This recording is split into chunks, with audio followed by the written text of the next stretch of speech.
ಹಿಂದೂಗಳಂತೆ ಮುಸ್ಲಿಮರಲ್ಲಿಯೂ 93 ಜಾತಿ ಉಪಜಾತಿಗಳು ಇವೆ ಎಂಬುದು ಜಾತಾ ಸಮೀಕ್ಷೆ ವೇಳೆ ಕಂಡುಬಂದಿದೆ ಎಂದು ರಾಜ್ಯ ಹಿಂದುಳಿದ ವರ್ಗಗಳ ಆಯೋಗದ ಅಧ್ಯಕ್ಷ ಜಯಪ್ರಕಾಶ್ ಹೆಗಡೆ ಹೇಳಿದ್ದಾರೆ.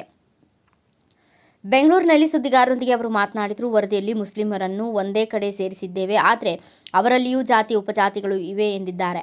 ಮುಸ್ಲಿಮರನ್ನು ಒಂದೇ ಕಡೆ ಸೇರಿಸಿದ್ದೇವೆ, ಆದರೂ ಕೆಲವು ಬೇರೆಯೂ ಇವೆ. ಕೆಲವರನ್ನು ಅಲೆಮಾರಿಯಲ್ಲಿಯೂ ಸೇರಿಸಲಾಗಿದೆ. ಹಿಂದೂಗಳಲ್ಲಿ ವಿವಿಧ ಜಾತಿಗಳಿಗೆ ವರ್ಗೀಕರಿಸಲಾಗಿ ಬೇರೆಯಾಗಿ ತೋರಿಸಲಾಗಿದೆ. ಈ ಕಾರಣಕ್ಕೆ ಮುಸ್ಲಿಮರೇ ಹೆಚ್ಚಿದ್ದಾರೆಂದು ತಪ್ಪು ಮಾಹಿತಿ ಹರಡಿಸಲಾಗುತ್ತಿದೆ. ಜಾತಿ ಗಣತಿ ವರದಿಯಲ್ಲಿ ಯಾವುದೇ ತಪ್ಪುಗಳು ಇಲ್ಲ. ಕೇವಲ ಸಣ್ಣ ತಪ್ಪುಗಳಿದ್ದರೆ ಅವುಗಳ ಬಗ್ಗೆ ಸರ್ಕಾರವು ಕ್ಯಾಬಿನೆಟ್ನಲ್ಲಿ ಚರ್ಚಿಸಿ ಅಂತಿಮ ತೀರ್ಮಾನ ಕೈಗೊಳ್ಳುತ್ತದೆ ಎಂದರು.